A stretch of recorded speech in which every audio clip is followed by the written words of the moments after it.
Is Zillow wrong again? Jeremy Knight, the Knight Group, your favorite Austin realtor.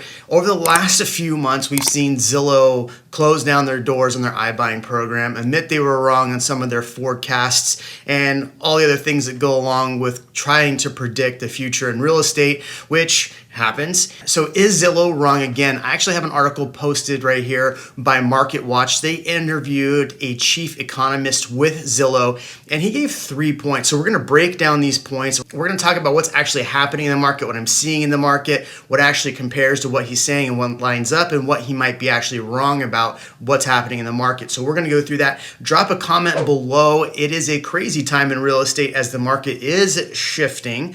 What are you seeing with the market shift? What's going on in your neighborhood? We want to hear from you in the comments. Okay, so here's what this article says. This is actually a senior economist with Zillow, Jeff Tucker, and what they're saying is that home prices have been on a steady climb upward, as have mortgage rates, as many Americans who are thinking about buying, no doubt wondering, what should I expect? So he's going to go through and give us 3 different things. I'm going to give you what I've actually seen, because in the last month, I've actually bought a home, I'm selling a home, and I also have an investment home that's closing hopefully very soon. So I'm in the market just as much as most people are. So here we go. So number 1, he's saying buyers should prepare for a higher monthly cost. And why he's saying that is there's no doubt that mortgage rates are rising quickly after hitting a record low in 2020, remaining near 3% for a 30-year mortgage from more than the past 2 years, keeping payments in check. But 3% rates are a thing of the past. Now the typical 30-year rate is over 5%. And I can actually attest that this is what I am seeing. I just actually had to do a 10-year ARM on a property that we just purchased because it's the only way to get under 5%. For investor loans, I'm seeing stuff in the 6% range. For most buyers, 5.125 to 5.25 for a really strong credit score. So that is taking a lot of buyers out of the market, and I think it's costing more money. Absolutely. You know, we just sold a home and we're moving to another home, and I'm really not saving any money. Even though I'm making money selling a home, I'm not really saving any money on the other side. I'm going to do a full video breaking down that and my move and what that all looked like. But yeah, the other thing that I don't think he even took into account as far as things costing more, obviously, if you look at gas prices and all of that, people are factoring that into their purchase, but they're also factoring in property taxes in Austin. They are absolutely going crazy. In fact, all around Texas.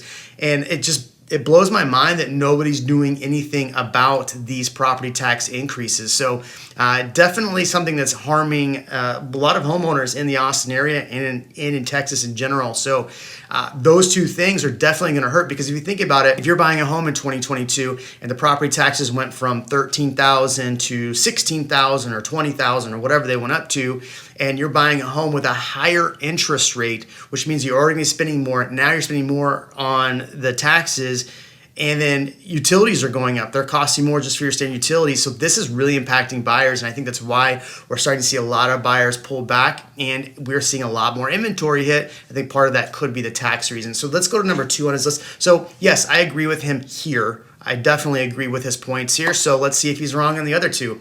Even with rising rates, there is still a lot of competition in the market. Indeed, demand is still sky high. The median seller is accepting a purchase offer less than 1 week after listing their home for sale, says Tucker. There will be a point when the cost of buying a home deters enough buyers to bring price growth back down to earth, but there's now plenty of fuel in the tank. And I fully agree with what he's saying here. Yeah, I think, you know, what we're seeing in the June timeframe is that a lot of buyers just kind of went out of town. Look, we had schools get out, so people were during graduations doing the graduation stuff, and now they're out of town. And so we've seen a big pullback, especially in the Austin market, on buyers in the market. And so what we're seeing is that stuff that was sitting 2-3 days, 5 days really, because if you list on Thursday, you put under contract by Tuesday is usually what happens. But we're seeing stuff stay on the market 10 to 15 days. Even my own property right out the gate had multiple offers on it, and then we kind of worked some things out. We'll talk about my personal property later, but I have other listings that just hit the market, and showings are very slow. So from probably when he wrote this article to what we're seeing now, we've definitely seen a big pullback in June. But as I'm looking at what's closing the first week of June, keep in mind that a lot of those are May's numbers that are closing in June, because everything that comes out for that next month really are the previous under contracts, because typically it takes 30 to 45 days to close a home. But what I'm seeing in those is still 102%. Look, for the median for the MSA, it's 550 right now. That what this is showing, because I did a quick little CMA. But that 550 is still the same number as the April's close. So June might start to show a lower number than April's numbers. I think May's are definitely going to be higher. Those numbers aren't out yet, but we'll see what happens there.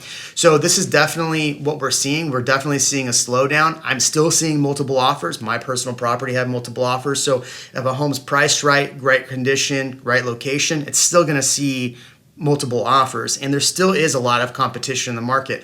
I have a lot of buyers that have kind of pulled back and they're waiting, and I'm telling them, hey, let's wait 1 more month, 2 more months. I really think that buying in the July timeframe, August timeframe, September timeframe is going to be better than buying in June for most buyers right now. The only caveat to that of what I've been saying for a while is, where do rates go between now and then? So prices come down 5%, but the interest rate goes up. You really didn't save much money there. So keep in mind there. What's more, demand should remain high thanks to generational demographics, he says. There's a massive wave of millennials aging into their prime home buying years, and baby boomers are more active in the housing market than earlier generation. And inventory has a long way to catch up from more than a decade of underbuilding following the mid-2000s housing crash. This is something that I keep saying, and those people that keep calling for a market crash do not want to touch. In fact, there's one channel out there that keeps talking about a housing market. In fact, he was just on KView talking about 40% drop in the Austin market. What he fails to continue to talk about is the amount of buying age buyers there are in the market now through really the next 10 years. Now he's talking about population is decreasing. That is true, because a lot less people are having children right now because of all these costs. So they're having children later, which means that overall population is dropping. But over the next 10 years, we still have a lot of buyers in this pool and a lot more buyers. Yes, it's more expensive. I understand that. I fully understand that. But that's why people are choosing to do alternative things than having kids. So this is something that I think that, for people that think the housing market's going to crash, you really need to look at these millennial numbers and these baby boomer numbers that are still actively in the housing market. This is huge. And a lot of people are missing it. So I agree with him there. In fact, I can't believe I'm saying I agree with Zillow for the most part. But here's the last point that he makes.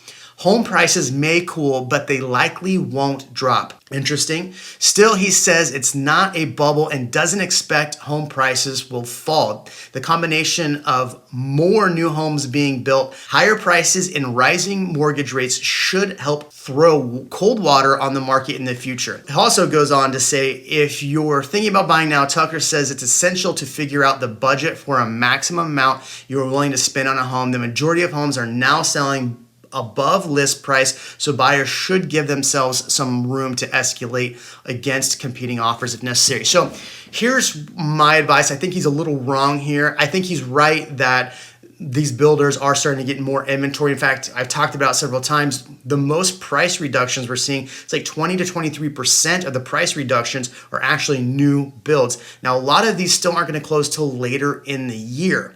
So I think if you're a buyer, I would expect, and if you're a seller, this is the point you really should pay attention right here if you're a seller. If you're a buyer in this market, I would definitely pay attention and shop your mortgage rates and try to get the lowest rate for you now.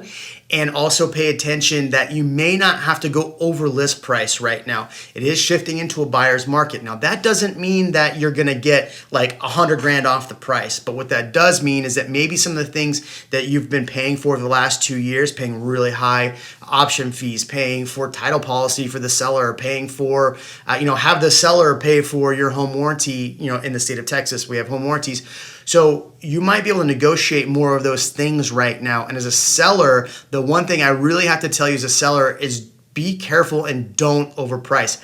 I personally put my home on the market right in June, right when I'm telling people not to put their homes in the market, to wait. And I still had multiple offers on my property. So it still happens, but it's not going to be the same fervor as we saw. So what do you think? Drop a comment below. Is Zillow wrong? Am I wrong? Is the market just going to crash? Let's hear from you.